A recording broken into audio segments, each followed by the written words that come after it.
I'd like to take this opportunity to introduce our first speaker of the day. It's Dr. Sandra Hoy, and she is currently a professor at Laurentian University in Sudbury, Ontario. She's a member of the Sudbury Baby Friendly Network Working Group at the Public Health Sudbury and Districts, a group of citizens and professionals that promote and advocate for community supports for breastfeeding in Sudbury. Her research interests include community-based and partnership-based research related to health and social services, gender, and other social determinants of health. Sandy's current projects include an evaluation of a peer-based breastfeeding support program, breastfeeding buddies, and a program evaluation for the expansion of services for survivors of gender-based violence at the Counseling Center of East Algoma in Elliott Lake. And her third project is a historical digitalized case study of Waterloo Country House of Industry and Refuge that has resulted in the creation of a virtual museum. Gives me great pleasure to introduce Sandy. Hi, everybody. Thanks for coming out to look at our ongoing attempt to cost out the cost of suboptimal breastfeeding in Ontario, and kind of looking at the costs to the health system in terms of an economic impact, and looking at what we could have in return to the system if we were to improve these rates. I can't believe it's been a year since I was here last year. I'm talking about our study that we've been working on, and I won't even say how long this has been going. Well, I will say, because you know why? This almost 10 years ago, I was interested in this when I was reading Bartik's work out of the US, and she had done this costing study, and it was impactful to me at that time, to see that, costs laid out in kind of this easily understood way of capturing some of the impacts of the economic impacts of not supporting breastfeeding. And that time I started talking about to people, and it was another economist at the University of Waterloo, because I was at Wilfrid Laurier University in Waterloo, Ontario, about whether we could do this in Canada. And it took a number of years for those conversations to move from conversations to reality. So almost 10 years. And here we are. We had to find some money to provide the support. We had to find someone who had the time. And that was my colleague, Michael, who is the first author on this article. And I'm happy to say our manuscript was submitted many months ago to the International Breastfeeding Journal, and have come back to us with some kind of minor revisions, which I'll speak to a little bit in this presentation today. So good news is, once we get those revisions done, which Michael and I have, a timeline to get those in the next week. We only just heard back a few weeks ago, about 2 or 3 weeks ago, about the manuscript just requiring some revisions. So for those of you, and I know there were a few people that asked me last year about, send me the manuscript when it's published. Well, we will be able to do that in short time this time, I promise.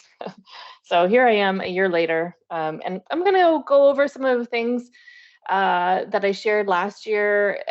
Some of it I'm just going to refer to because there are some revisions happening as we speak.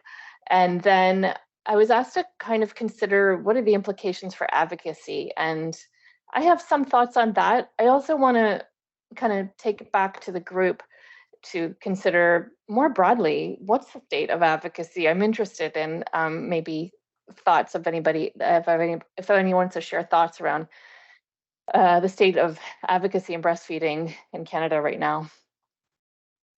Anyway, I wanted to also acknowledge where I'm coming from today. I'm located what is now called to Sudbury.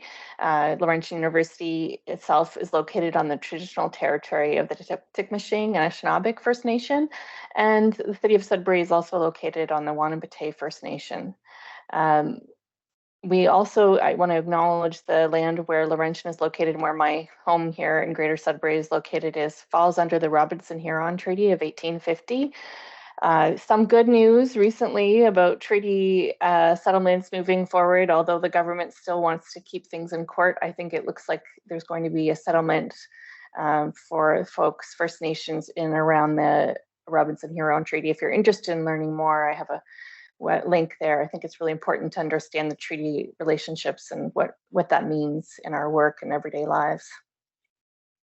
And certainly in terms of, I'm from Laurentian University, in particular, I'm located within the School of Social Work, and I think there are some, serious considerations and important work to be done looking at what truth and reconciliation means for schools of social work and social workers. And I think there's implications, as many of you probably are aware, for what does that mean for breastfeeding and healthcare and support in this kind of colonial framework that we're all working in right now. Okay, let's keep going on my slides there. Up front, I wanted to say, in terms of conflicts, I guess, relationships that might impact how I'm understanding my research, really comes from, I am, as Pam mentioned, kind of a long-term researcher with an evaluator with Breastfeeding Buddies of Waterloo Region. We were pretty excited to get some work published with the UNICEF Breastfeeding Collective, kind of highlighting the work of Breastfeeding Buddies of Waterloo Region.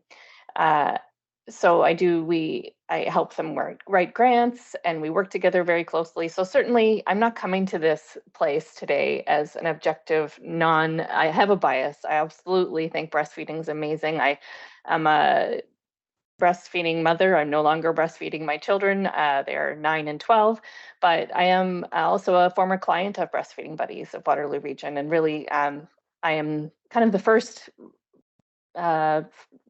mother in my family to have successfully breastfed my child, and Breastfeeding Buddies was really important in establishing that relationship for me. So I kind of feel like it was when was breastfeeding my second child, it was reconnecting with Breastfeeding Buddies and saying, what could I do as this researcher to kind of help the work that I see, really life-changing work that they're doing there. So this is my little contribution to them, is some of this research work I have been doing over the last few years.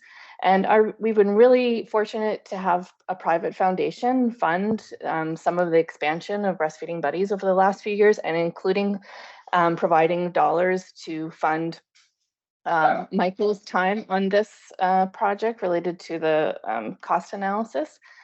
And of course, I have the support of Laurentian University throughout this process. All right, I'm just gonna, we do the obligatory introduction. Of course, we know that human milk, and particularly human milk from the breast, is the healthiest option for human infants. This is not a group that I have to convince of that, I'm aware. Although I did want to highlight just that if you aren't aware, the Lancet has this year is now released another set of series focusing on breastfeeding. And if you're looking for updated information and kind of what the Lancet is up to in terms of international focus on breastfeeding, there's lots of good stuff up there. Just situating our study, coming in now from the international to the more provincial look at things. Here we are in Ontario. Internationally, we've got some pretty impressive initiation rates. This probably isn't too surprising to many of you as well. This might be information you already know, but just I think the important piece to understand about in a Canadian context, because this isn't the same in even Western and high-income countries, we have very different breastfeeding initiation rates. And even within Canada, we see initiation rates fluctuate across provinces. But Ontario, we've got that initiation rate up quite nicely. But the story really, in terms of where we want to focus our efforts, is on kind of the long-term breastfeeding. And that's still not so bad, really. I mean, it could be much better. It's not optimal. Like that's what the term kind of in the literature is. Right now we're sitting in this kind of suboptimal space. It's not where we want it to be, but things are moving in a direction over the last many years in a way that we want to see, which is the good news, right?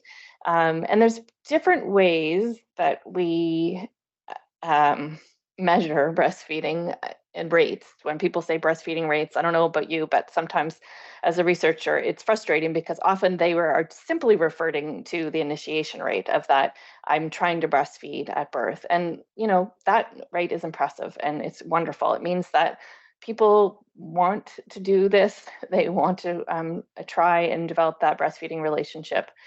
We see this big dip, right, from breastfeeding initiation to exclusivity at discharge. And that's not necessarily breastfeeding at discharge, that's just exclusivity at discharge of the hospital. Now, of course, there are things that are happening that involve supplementation and other things medically or indicated or otherwise, but we see this big drop. And then we see a drop over time. And that's what we know. The data in Canada, which really gets to the fact of why this study has been so difficult to undertake, is if you've done any kind of epidemiological research in Canada, it is a challenging data environment for researchers, which I think reflects why we haven't seen this kind of data come from Canada, because it's not a great landscape to be doing this kind of analysis. It's a very challenging one, not just for the breastfeeding data, but for every other kind of health data. There's very few that are like, wow, we found that and it was so easy and it really makes sense and it covers what we wanted to cover. That wasn't the case for most of the data in this study. And when you look at, I wish we could do better in terms of understanding what is happening in breastfeeding in Ontario, in Canada, but what we've got is what we've got right now. And that includes some sort of measure in hospital, through the Born system, and then in terms of in Ontario. And then we have some community health data that is mostly looking at this exclusivity at 6 months, which is not the greatest measure of breastfeeding for many different reasons. It's one indicator. It's really not the greatest indicator. Any breastfeeding is good too, but it would be better to have more data about all of this. But this is what we're working with. And certainly you can also see at public health units across Ontario, there are some infant feeding studies that have different kinds of methodologies, and it's a challenge. It's a real challenge to capture this data. You have to be following people, which is really expensive, and you have to get people to participate, which is really difficult. And so you end up also with a picture that isn't necessarily representative in some of these infant feeding studies if you look closely at them. So it's a really complicated data landscape is what I want to say. But I think what most of us know as we walk through this world around us, we know that this is happening, right? This direction, that is starting up pretty high and then it shifts down. And it's gotten better over time in terms of if better means more breastfeeding, which all of us here believe is better. It's definitely getting better. We want it to continue to get better. We could do better. And also in the topic of we could do better is something that really interests me in this area, which is, I'm a social work professor. I'm really interested in the implications for attachment and bonding and the kind of physicality and connection and, the broader things that breastfeeding can bring, the experience between a breastfeeding person and their child. Here in Canada, we see that there are differences in terms of who's getting human milk and who's breastfeeding and who's not.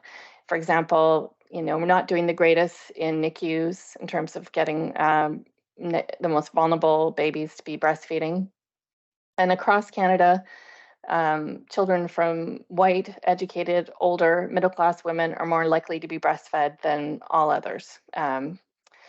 Extended breastfeeding was less among whites compared to non-white respondents, actually, which is kind of interesting. I want to just highlight a very recent release of data from the Canadian Community Health Survey that popped up recently from 2023. They were looking at 2017, 2018 data. Kind of if you're interested in what the current landscape is. Certainly these social determinants in particular, we see the effects of colonialism and racism and, the residential schools on the breastfeeding relationship between Indigenous mothers and babies, as we can see the rates being much lower in many communities.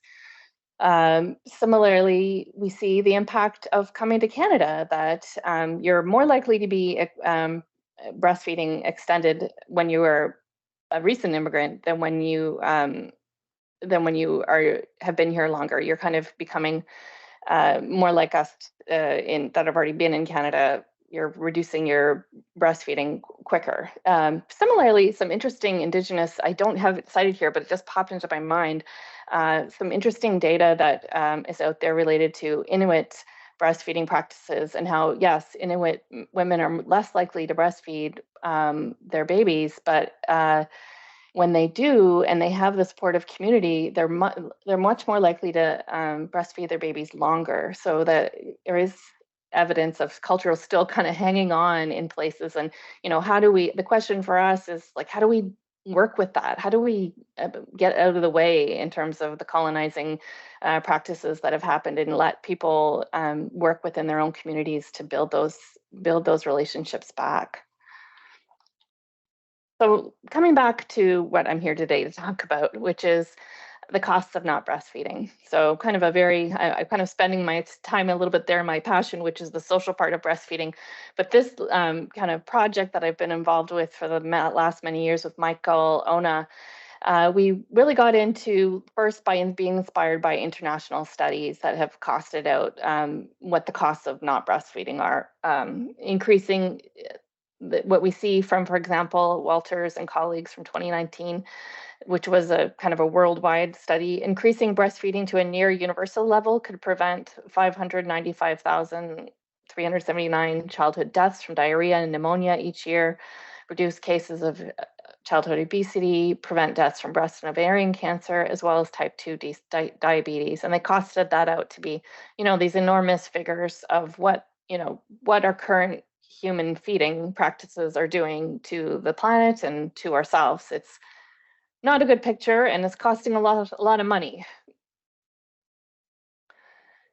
Similarly, some of the American studies, I spoke to earlier, really kind of led some of the way here with Bartik's work, examining the impacts or examining kind of the costing of both on pediatric and maternal care. So they examined disease outcomes using breastfeeding rates, assuming that 90% of infants were breastfed according to medical recommendations. So they kind of looked at what would happen if that were the case. And then they calculated excess deaths attributable to suboptimal breastfeeding rates.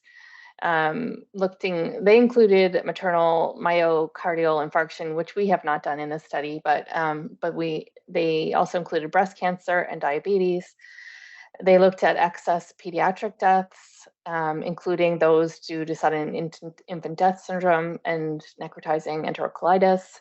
They came up with the medical costs of these very large numbers, and then also concluded for every 597 women who optimally breastfeed, one maternal or child death is prevented. That's big, right? You're talking about life and death things, in addition to very serious illness.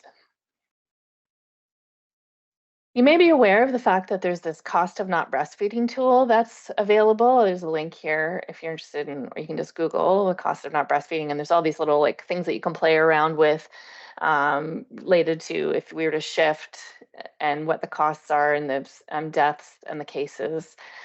You might notice that Canada is not on there, which kind of goes back to where I started, which is the difficulty of doing this work in the data context that we're working in. And really, if I've been asked the question, why are we just looking at Ontario and not all of Canada? And we started out with this study to do Canada. It just was unfeasible with the way the healthcare data is collected and reported. at least with the budget that we had. I think it's possible, absolutely. I hope someone does it. Maybe someone's working on that right now. I'd love to hear from them if there is. But we couldn't, with our little budget, do more than what we did for this project. Many other studies, international, American, UK, Australia, Spain, and some others that I don't have here.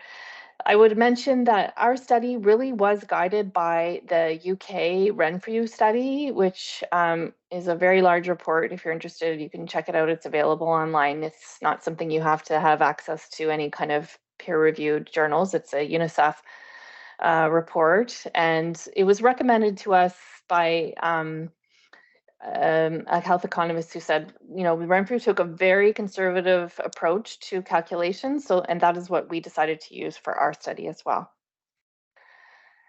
In terms of Canadian costing studies, there's a couple out there, if you're interested, that are very focused, but nonetheless, at the time when we were writing, this is what we found. If there's been anything in the last year, I'd love for people to share that if they're aware. I haven't actually looked in the last year probably to see what's out there. But there was a study in Newfoundland that found that exclusively formula-fed infants had higher average costs associated with hospital admissions, family doctor and specialist visits, and both mixed feeding and exclusively formula feeding was predictive of higher total healthcare service use. So some specific Newfoundland work being done out there. That was in particular cohort in a particular hospital. So it wasn't looking necessarily across the province, but it was looking at within one hospital. Another group of researchers reported on a cost effectiveness simulation examining feeding modality from others with HIV in Ontario, that exclusively breastfeeding is a more effective and more cost saving as an infant feeding modality than exclusively formula feeding when mothers living with HIV are on a combination of antiretroviral therapy and have virological suppression, yielding a cost savings about $13,812 per additional infant. So just, within the context of our study, there is some work happening that we were aware of.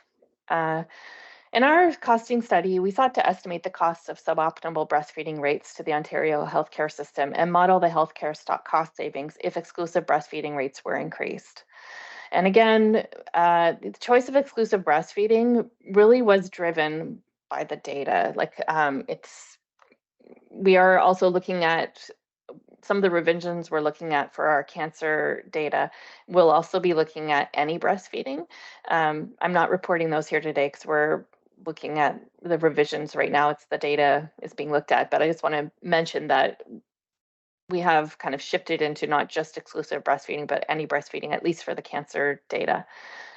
We aimed to update the systematic reviews by Renfrew et al. And replicate their efforts in a Canadian context. So the systematic reviews that Renfrew did were basically looking at what are the more solid illnesses that can be associated, that are associated with that are at higher risk, put you at risk if you're not breastfeeding or if you're formula feeding. Looking at what is out there in terms of reviews to establish that relationship, because as you probably know, it's a difficult one to establish. And to our knowledge, no such costing as this have used our data approach has been reported in Canada or Ontario. We used exclusive breastfeeding rates at 6 months for modeling current healthcare system cost burden and compared costs with scenarios of improved exclusive breastfeeding rates. I will explain more. And our methodology included literature reviews to identify the kind of input parameters and estimates. Talk more about that in plain language. And our modeling focused on the 2019 live births and a hypothetical cohort of 100,000 women. That's for the cancer analysis that we did. So here's what we kind of did. I'll try to speak about it in plain language. So we looked at what Renfrew did. This is the folks in the UK. And they did a systematic review of reviews. So all the reviews out there that looked at the relationship between some sort of health outcome and breastfeeding. They did that in 2012 and reported it. We took what they did and used their methods basically and updated about 10 years later, additional reviews that have been done looking at studies that are establishing the relationship between healthcare outcomes and breastfeeding. So there was quite a bit of expansion, like quite a bit, a big in 10 years of more studies looking at not just like more studies, but also more review studies looking at the relationships and trying to determine them. So we had a research team that went through and searched out all the reviews we could find, and then we went through those and used Renfrew's kind of decision making the way to decide which outcomes we wanted to focus on for this study. We also did a systematic search and identification in Review B of Canadian studies and examined health outcomes related to infant feeding that have been done in Canada. So these were not review studies, but just studies that had any kind of Canadian population that was looking at the impact of breastfeeding on health. Review B provided a snapshot of the current state of evidence in Canada on breastfeeding rates and health outcomes, offered a picture of kind of available Canadian data on breastfeeding outcomes. And then we use that kind of make our decisions also. Similarly, we used the way Renfrew described in their studies to use this Review B to inform what we would use in terms of the outcomes that we were going to look at in this study. Because I'm sure you know, if you're involved in breastfeeding, there's a long list of things that people describe as having relationships to infant feeding and breastfeeding, but not all of them have the more solid evidence behind them. There's just these kind of relationships that have shown up in some cases. Review C, we pulled together kind of all the costing studies we can find, and that really informed the methods that we were using in terms of the economic analysis, and Michael's work to do that analysis. He used Review C quite a bit to inform his approach and his modeling. So like I said, when we're talking about looking at the reviews of reviews, our review of reviews in Review A, we developed a screening tool with kind of exclusion and inclusion criteria, and another researcher applied that screen and kind of looked at, was it meeting what we wanted to meet in terms of the level of evidence for these outcomes. We had a series of meetings with the research team to discuss the state of the evidence from reviews A and B. We also consulted with a couple of Canadian researchers and who had published some of the Canadian studies, kind of following up on what they thought about the relationship between a particular health outcome and breastfeeding, and whether their sense around the strength of it, basically, and kind of say, here's our sense of what we're seeing in the literature. What do you think? And had some interesting emails back and forth. In particular, for those, we were talking to some researchers related to the relationship with asthma, childhood asthma, and that one is really hard to kind of parse out and to cost. So we did not include asthma as a result of kind of our own decision making, as well as consulting with somebody else. We did include childhood leukemia. Of course, the relationship has been shown to be there, like in our estimation, and from the researchers' estimation, as well as from the data. So we did include childhood leukemia in our analysis. Again, with using this kind of really conservative approach that Renfrew recommended. We included childhood and maternal illnesses that had the most robust evidence of association with breastfeeding, where review studies were available to predict the effect size with confidence. So that has to go into when there are effect sizes or risk kind of ratios that we can use. If they exist, we can model those. And where it's possible to conduct that economic analysis that was relevant to Ontario healthcare system. So there are relationships with breastfeeding for things like sudden infant death syndrome. We decided not to include that in terms of the nature of the healthcare costing we were doing. We weren't using the same method as Bartik was. We were using the Renfrew approach. So we're not saying that there isn't robust evidence for the relationship between breastfeeding and sudden infant death. There is absolutely a relationship there. We're not using that to map out the cost of on the healthcare system. That was our purpose in this little study. We excluded diseases where there's a lack of strong evidence of association, where there were complicated relationships with feeding modality that pose challenges to economic modeling. That would be an example, would be asthma. Diseases where there were challenges with modeling the disease impact on Ontario healthcare systems. So that would be like sudden infant death syndrome. It's, how you model that for the impact on the healthcare system is not very clear. Of course, the impact is awful. We know that. Um, uh, and where there are limitations in available data. So just because something isn't included in here doesn't mean there's not a relationship. It just means there's some other reasons why we couldn't include it in our little study. And again, the feasibility piece, going back to our limited focus. So we always also included of like the scope and feasibility and the time that was going to go into trying to figure out how to do these things. We had to cut it off at some point. Here I am saying that after a year, a year still working on this from last year. So, okay, I'm going to walk you through just quickly the results, and then we can have some conversations. So, we ended up choosing, which are pretty much rock solid in the research at this point. I think as solid as it's going to get for lower respiratory infections, gastrointestinal infections, ear infections, necrotizing enterocolitis, childhood leukemia. I would say childhood leukemia is probably the one that has probably the least amount of studies there, but has the studies that exist are quite robust. But yeah, the first 3 or 4 for sure, those are really strong relationships. And then we also costed out the impact of breast cancer and ovarian cancer and the relationships there and the impacts on the healthcare costs for that. Those are being adjusted in terms of we're looking at not just exclusivity rates, but maybe we're including any breastfeeding in that. So I didn't want to include those numbers today because we're just working those out, but they are significant as you might imagine. We did more literature searches then. So then we found our medical or health outcomes. Then we had to look for the data on breastfeeding rates, which I've already talked about. It is a challenging landscape. Incidence of outcomes. So the incidences of all of those things in Ontario context, also sometimes challenging.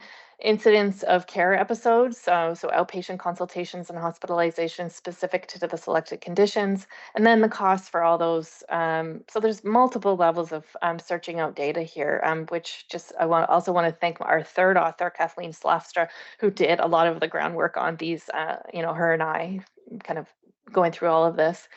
And then this is kind of what the next steps. Once we found all of that, Michael did his magic with the numbers and went through a process of economic modeling, which was again adapted from our approach from Renfrew and some others in our manuscript. You'll see Michael cites a few other costing studies that he used to guide his economic modeling through this process. He modeled 3 breastfeeding rate scenarios for 3 of the health outcomes. He modeled what it would look like if we were able to keep our what we're currently at, which is our exclusivity rate at 6 months, is 36%. If we were to bump that up to what people are leaving hospital at, and then if we were to bump that up further to the initiation rate. So he kind of put out the cost savings if we were to really become more of an optimally create a more optimal situation for breastfeeding rates for these outcomes.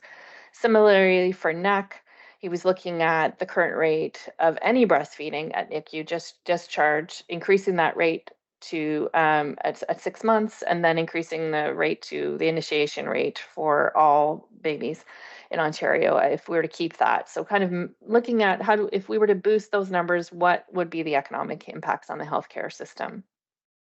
And for childhood leukemia, he modeled kind of the current rate and then increasing rates, the current rates of any breastfeeding at 6 months, the current rates at hospital, boosting those to the discharge rate, and then boosting those further to increasing the number up even higher.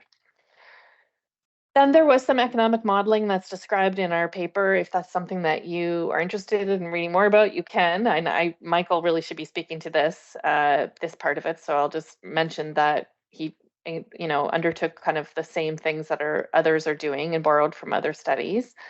And then he was able to, for lower respiratory infections, he was able to describe how that well, we know that they are significant. Hospitalization rates are significant, and pediatric visits are significant for respiratory infections. So we found that, and then we were able to calculate that Ontario increasing the exclusive breastfeeding rate at 6 months to the rate at hospital discharge would save about 14,000 cases of lower respiratory infection per annum, and about 28,000 per annum if we were to increase the rates up to that 92%. So that would see fewer hospitalizations. There's the numbers here. Kind of the lower bound number is that if we were to get it up, the exclusive rate up to where we're leaving hospital at, if we were to get it up even further, you'd see more. So we're able to calculate how fewer outpatient visits and hospitalizations would be impacted by increasing those rates, and what we would be saving in terms of really a conservative estimate of what we'd be saving on treatment costs for those are listed there. Here's another way of looking at that. If charts makes more sense to you in terms of costs and cases. So here's where our current costs and our current cases are. Our current exclusivity rate is at 36.3%. We're seeing this many lower respiratory tract infections in Ontario. Here's a little typo there, but here's the number of cases that we prevented if we were to increase the rate at discharge. And there's the number of cases that would be prevented if we were to increase to the rate of initiation. And then the associated, and the second chart beside that is the associated healthcare costs that Michael was able to calculate in Ontario. We did the same thing for gastrointestinal infections. Again, something that we know we're seeing a lot of in healthcare with babies. If we were to increase those rates the same as the previous analysis, we would result in much fewer hospitalizations, fewer outpatient visits, and less, some cost savings related to those. And that's what we were able to find, which was about 9.4 million, that's American dollars, to 18.5 million American dollars in treatment savings. Here's the similar numbers for the gastrointestinal infections, looking at where we're currently at least in 2019. Those are rates from 2019. And what that would come down to if we were to increase exclusive breastfeeding at 6 months, and to that at discharge, and to that at initiation, and then the savings that would result as of those cases that were prevented. Ear infections, which, the research on ear infections and the relationship between ear infections and breastfeeding have been around for many decades now. And we mapped that, we costed that out as well. And we would see, the same direction. Here's a quick look. We would see more cases prevented. Again, the more we're breastfeeding, the more we're preventing, and then some cost savings associated with that. Of course, the costs of ear infections to the system aren't quite as high as those other illnesses. A significant infection facing, in particular, preterm babies is, of course, necrotizing enterocolitis. Increasing extracted breastfeeding rate at discharge from NICUs in Ontario to the rates at hospital discharge after delivery for full-term infants of any breastfeeding at 6 months will save about 168 net cases and 252 cases if the rates at the NICU discharge were to improve to initiation rates. And the savings there are, higher because of the costs of, that's, first of all, just think about all those individual babies. That's what I kind of think about when I look at these numbers. And then the costs per infection is quite high because, as you probably know, that it's quite intensive treatment for babies that are dealing with this. Childhood leukemia. childhood cancer is a leading cause of mortality among children and adolescents in high-income countries. For example, in their meta-analysis of 18 case control studies, Amite, and this has included a Canadian part of this review, estimated that between 14 to 19% of all childhood leukemia cases might be prevented by breastfeeding for 6 months or more. And this included the Canadian study in their review, which was IFA-REVARD studies from 2000, which was a case control study, which are powerful ways of kind of establishing relationships. For childhood leukemia, we modeled a different breastfeeding scenario, increasing exclusive breastfeeding, any breastfeeding rates at 6 months to a rate at hospital discharge, and initiation rates would save about 7 to 81 cases of childhood leukemia per annum, respectively. These low numbers are because improving any rates to our modeled scenarios result in only about 9.2 increase in the rate. But this still would result in about 0.7 million and to $2.2 million in savings and lifetime treatment costs for the 2019 cohort of newborns. So, compared to the previous, not the biggest numbers, but, we would like to see less childhood leukemia would be a good thing. When we combine the cost savings just for the pediatric indicators, because I'm not reporting today the numbers yet because they're under revision for the breast cancer and the ovarian cancer, but I can say, that right now we're looking at for the breast cancer and the ovarian cancer somewhere around somewhere around 68 to 73 million. So a big chunk because of course the costs of treatment for breastfeeding and ovarian cancer are pretty significant to the system. So just looking at the pediatric cost savings, which I'm reporting today, would maybe be 2024, and this is very conservative to 50 million, and the maternal would be a lot more actually, but I'm just not reporting the numbers yet because we're kind of finishing that analysis. Our limitation is that we aim to use Canadian data, but where needed, we relied on best available estimates. So, it wasn't always, the estimates were not always based in Canadian, but we're kind of taking them from other scenarios and putting them in a Canadian context. So using the Canadian healthcare data and sometimes using international risk ratios, for example. So it would be nice if we knew the risk specifically of a Canadian population, for example, for gastrointestinal impacts, but we don't have that data. So we kind of have to use from other jurisdictions and apply it to our current place. And really cost analysis are based on risk estimates relationships. So these are all, kind of limitations of the analysis of these complicated relationships. We examined a limited list of childhood and maternal diseases, but including and looking at only direct treatment costs and using lower bound costs. So we always were conservative. We always picked the smaller. We did not include some cost analysis have a much longer list of things that they include and have a much longer list of diseases that they examine. And we had a pretty conservative small amount, but we could have looked at maternal diabetes, SIDS, COVID-19, and now we're talking about neonatal abstinence syndrome, obesity, reduced intelligence are things that other cost analysis have looked at. We do not capture the cost of caregiver time. The rate of for any of us who have had children who have been ill, but the emotional labor, but also the cost, the cost that often impact how it impacts our households. We don't have that information. We've not calculated the environmental costs of non-human milk products. It is likely impossible to capture the social, emotional costs, including the attachment, bonding, and soothing benefits that are lost for infants and toddlers who are weaned early, or the emotional and spiritual costs related to the grief and loss some others experience over a breastfeeding relationship that was never established, or wasn't one that went the way they wanted to. So when we talk about suboptimal breastfeeding, I think that's part of it is like, what are the costs of things when things fall apart? We kind of know on an individual level, but what is the societal cost of the when things fall apart in ways that we don't want them to? We acknowledge that our parameters suggest associations and not causations. That's the case for pretty much the literature as it is, cost analysis are based on risk estimates of relationship between breastfeeding and disease that are potentially impacted by confounding factors such as maternal health and health behaviors and other factors. It's a messy area. Um, we also acknowledge that using the term prevention in the context of breastfeeding may be a misnomer. Human milk is the normal, biologically appropriate feeding method for human children.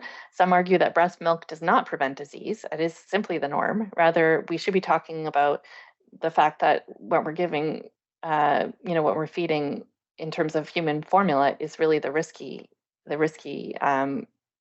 substance here. It's not a miracle substance, it's a normal substance that is breastfeeding and breast milk. The real value of human milk and breastfeeding is likely incalculable, and we echo Smith's work from 2019 in a call for more states to recognize the value of human milk. For example, Smith describes how Norway counts its human milk supply in national food statistics.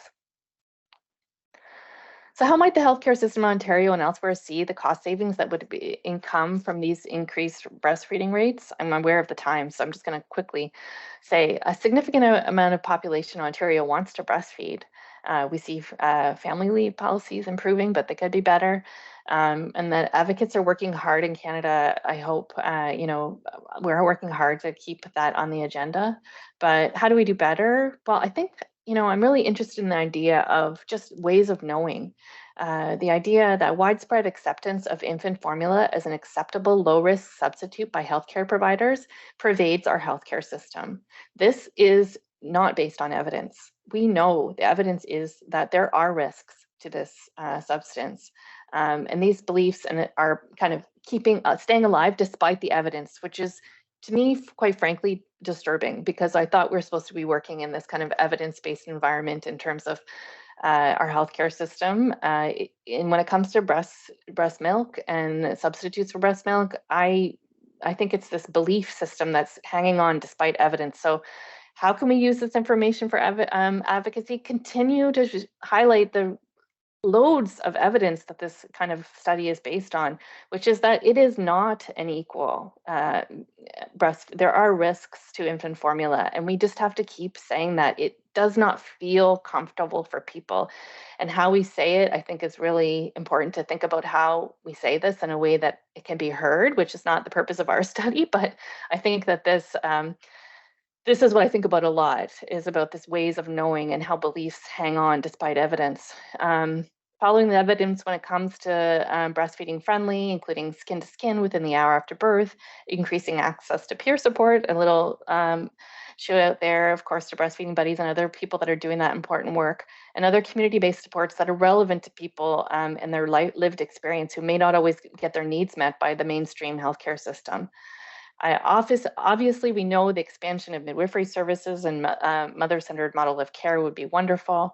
Anti-racism efforts and decolonization of the healthcare system, I think, have to happen, and that for every healthcare outcome, but also for breastfeeding. I can tell you that's a big issue here in Northern Ontario, and that not all Indigenous women have access to culturally relevant or safe prenatal and postnatal care, and that needs to change. And increase access to donor milk for infants in the NICU, enforce the code, and more relevant supports for families.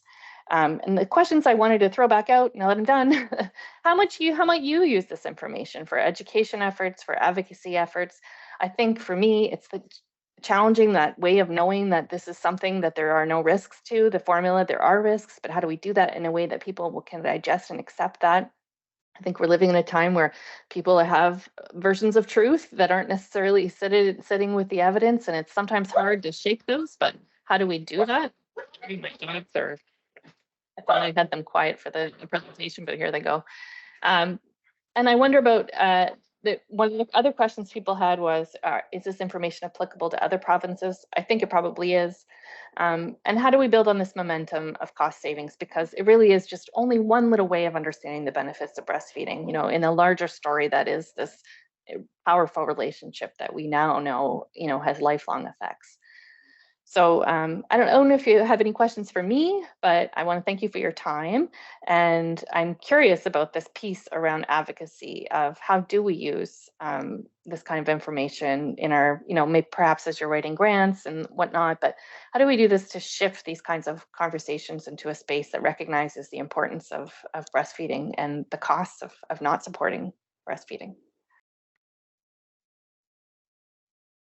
Thank you. Merci. Thank you, McWitch.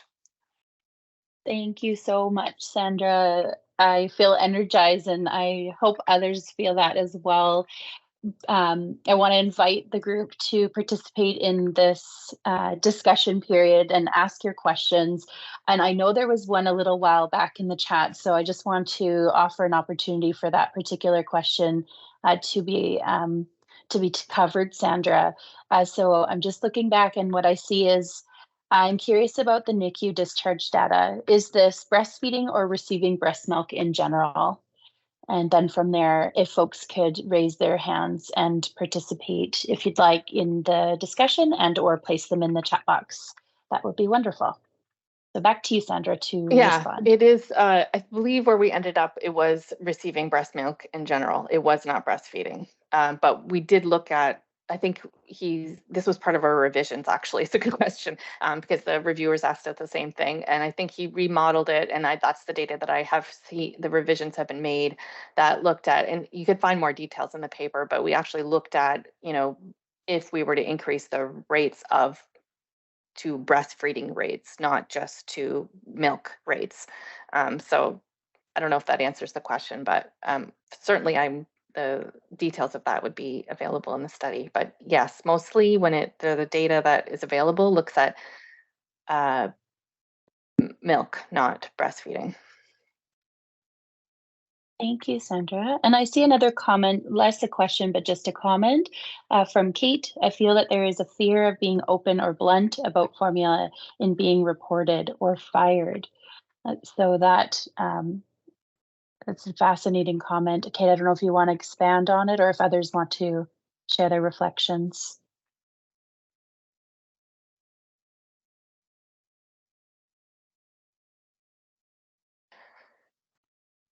Yeah, Okay. I think it is. It's that goes back to that way of knowing, and also the emotional connection that, like, the judgment that is felt, right? By every time you speak out against formula feeding, it's like speaking out against, very intimate health practices that people are making in their homes with their babies, and it's a hard one. It's a hard one to have conversations with anybody. But I think there's one thing to have those conversations. The thing is, when it comes to this, so interesting because why is it so hard to have these conversations in a healthcare system? Like, we have them about all different kinds of other things, but there is something so personal that anybody with a child or a grandchild or, will have these personal connections to this feeding choice. It's just so interesting that, that same can't be said when it comes to like medications for your heart or, like you don't have this personal, oh, I took that medication, now it's proven to be risky. I should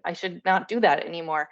It's not this judgment that we have, that comes along with, which I think has to do with also all different societal things. But yeah, it's a complicated, I mean, most of us know that they're working in this. It's a complicated advocacy landscape. It's complicated even to apply for grants to support breastfeeding. I'll tell you, because you kind of have to show some of this data that you don't know who's reading your grant proposal. If someone goes, oh, you're judging my decision, like it's, we've had feedback on our grant proposals that I can tell are coming from kind of emotional reaction to the data. So how do you share this data in a way? That's an interesting study. I don't know. I feel like I saw something at one point, someone had looked at that actually, but how do you communicate this in a way that is acceptable? But I think it's one thing for the average person to get reactions to, but what about like doctors and nurses? Like, why are we holding back in this area? Why are we stuck?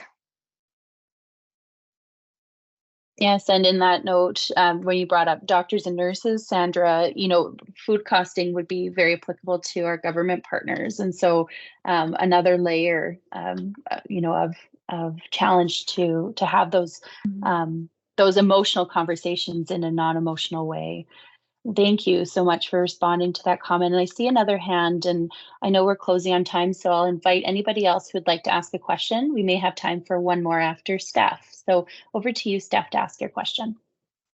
Hi, thanks. It was just more kind of a comment with that same line, and I think Dr. Amy Brown is someone who's done quite a bit of qualitative research on guilt and breastfeeding guilt and trauma, and I think along with this conversation is that there's this fear of shaming or making those who aren't able to breastfeed or couldn't reach their goal feeling guilty, but by sharing the truth about formula. And I think as that Lancet series has really opened kind of exposed a lot of the pervasive ways that the marketing of formula is just all around us, and we're kind of subconsciously receiving this information. I think the two kind of go hand in hand. And what I really see in my practice is that the guilt cannot be dismissed. It cannot be ignored, because it's a relationship ultimately that's being fractured there. And I think that's where, in my experience working with new nurses and talking a lot about this, that's where I'm hoping to move the needle a little bit, is explaining that guilt is going to be there, and we can bring moments of healing and of come alongside people where they're at, instead of being afraid of those difficult emotions. So I just wanted to share that. Thanks so much. I feel the same way. I bring this literature into my social work class, actually, and it's mostly women or women identifying people, and often there are tears because there's somebody who's had that fracture and is upset. And all I can say is what I've seen in terms of when that moves forward in a place, it is we talk about it, and we also talk about it in a way that you were failed. You did not fail, and that doesn't make the hurt go away, but it reframes the guilt. Hopefully, I've had that experience anyway with students of shifting the blame. Mhm. Thank you so much for those comments. And I see one final hand up, so we'll go to you, Catherine, and then we'll close the question and discussion period. Hi, thank you. Thank you very much for the presentation. I just was wondering how I can communicate effectively to the team that I work with the savings when it's in US dollars. Is it acceptable just to do a conversion to make it really kind of hit home and pertinent to us in Ontario? Yeah, I think the choice there was Michael's choice around that because it's an international publication, that it's a choice to do it in US dollars, because often that's the case for a lot of the costing studies are done. So you can compare them across. So yeah, you could just flip it into Canadian dollars for sure. Thank you.